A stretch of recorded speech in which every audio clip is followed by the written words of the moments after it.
Never let anyone come to you without coming away better and happier. We should not serve the poor like they were Jesus. We should serve the poor because they are Jesus. Unless a life is lived for others, it is not worthwhile. It is impossible to love God without loving our neighbor. I want you to be concerned about your next door neighbor. Do you know your next door neighbor? In this world, there is no clarity. There is only love and action.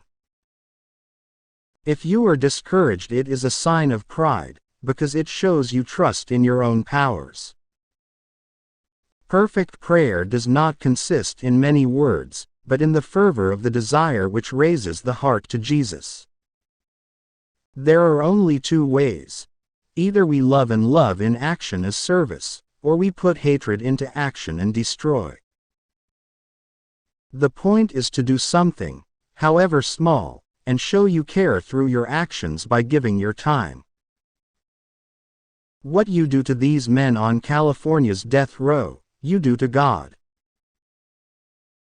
God made the world for the delight of human beings. Faith is a gift from God and He gives it to whomever He chooses. We must make our homes centers of compassion and forgive endlessly. Words lead to deeds, they prepare the soul, make it ready, and move it to tenderness. Love is repaid by love alone. There is a famine in America. Not a famine of food, but of love, of truth, of life. My secret is a very simple one. I pray. To pray to Christ is to love Him. The other day I dreamed that I was at the gates of heaven. And Saint Peter said, "Go back to earth, there are no slums up here. The poor are great. The poor are wonderful. The poor are very generous. They give us much more than what we give them." Love has a hem to her garment that reaches to the very dust. It sweeps the stains from the streets and lanes, and because it can, it must. Prayer feeds the soul. As blood is to the body, prayer is to the soul, and it brings you closer to God. I see Jesus in every human being. I say to myself, this is hungry Jesus, I must feed him. This is sick Jesus. This one has leprosy or gangrene, I must wash him and tend to him. I serve because I love Jesus. Yesterday is gone and tomorrow has not yet come. We must live each day as if it were our last, so that when God calls us we are ready, and prepared, to die with a clean heart. The simplest way of becoming His light is by being kind and loving, thoughtful, and sincere with others. By this they will know that you are His disciples. Give. Give the love you have received to those around you. You must love with your time, your hands, and your hearts. You need to share all that you have. Prayer makes your heart bigger, until it is capable of containing the gift of God Himself. Prayer begets faith, faith begets love, and love begets service on behalf of the poor. Joy is the characteristic by which God uses us to remake the distressing into the desired, the discarded into the creative. Joy is prayer, joy is strength, joy is love, joy is a net of love by which you can catch souls. God doesn't ask that we succeed in everything, but that we are faithful. However beautiful our work may be, let us not become attached to it. Always remain prepared to give it up, without losing your peace.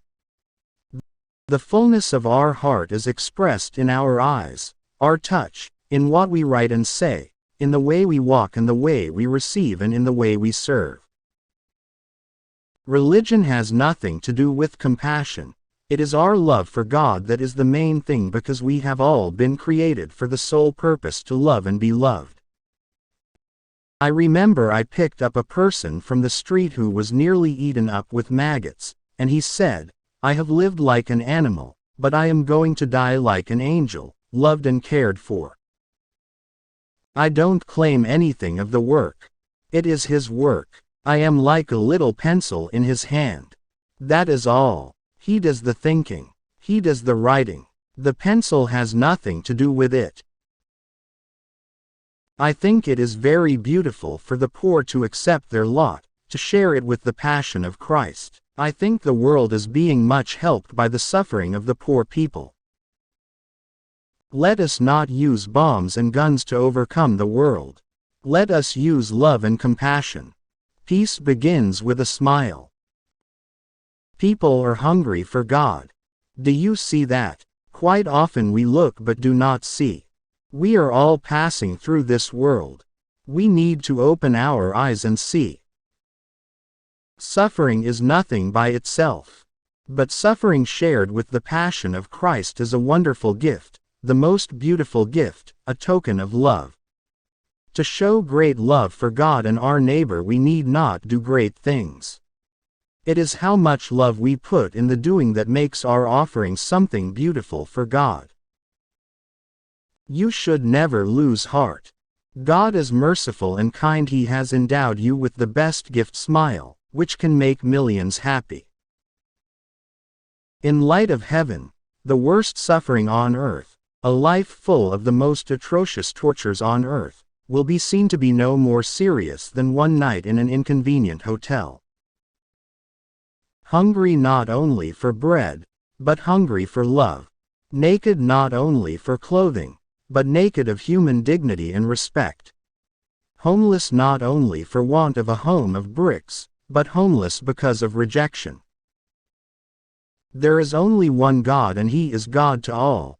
Therefore it is important that everyone is seen as equal before God. I've always said we should help a Hindu become a better Hindu, a Muslim become a better Muslim, a Catholic become a better Catholic.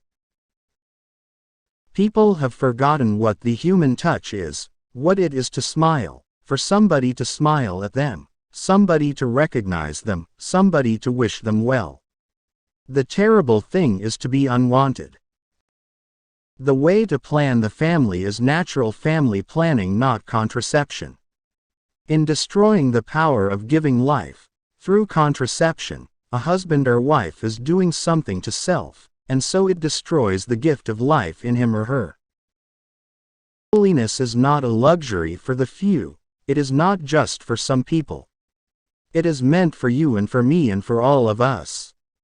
It is a simple duty, because if we learn to love, we learn to be holy.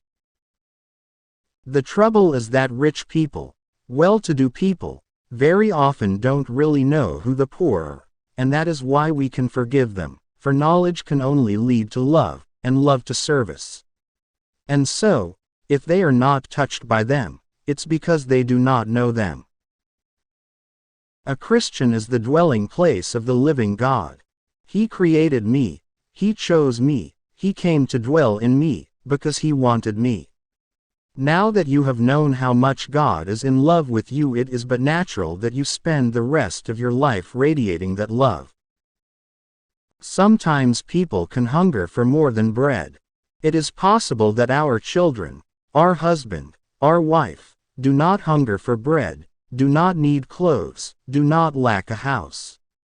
But are we equally sure that none of them feels alone, abandoned, neglected, needing some affection? That, too, is poverty.